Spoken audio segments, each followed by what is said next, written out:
হাঁসের ডিম রান্না করার জন্য প্রথমে ডিমগুলোকে ভালো করে ধুয়ে নিয়ে সেদ্ধ করে নিতে হবে। সেদ্ধ করে খোসা ছাড়িয়ে নিয়েছি। আর লাগবে পেঁয়াজ কুচি, আলু, আদা রসুন, জিরা ও শুকনো লঙ্কা বাটা আর সয়াবিন। এবার কড়াইতে তেল দিয়ে তেলটা গরম হলে ডিমের মধ্যে নুন হলুদ মাখিয়ে ভেজে নিতে হবে।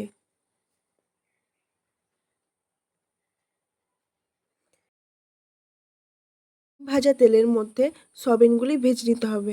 আপনাদের কাছে সয়াবিন না থাকলে এটা স্কিপ করতে পারেন। এবার আলুগুলি ভেজে নিতে হবে।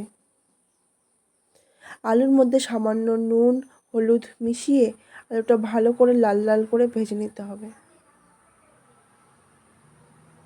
এবার ওই তেলের মধ্যে জিরে ফোড়ন দিয়ে পেঁয়াজ দিয়ে দিতে হবে।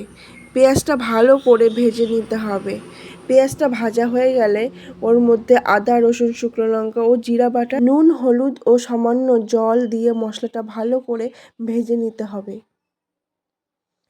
মশলাটা ভালো করে ভাজা হয়ে গেলে তার মধ্যে দিয়ে দেব ভেজে রাখা ডিম আলু ও সয়াবিনগুলি।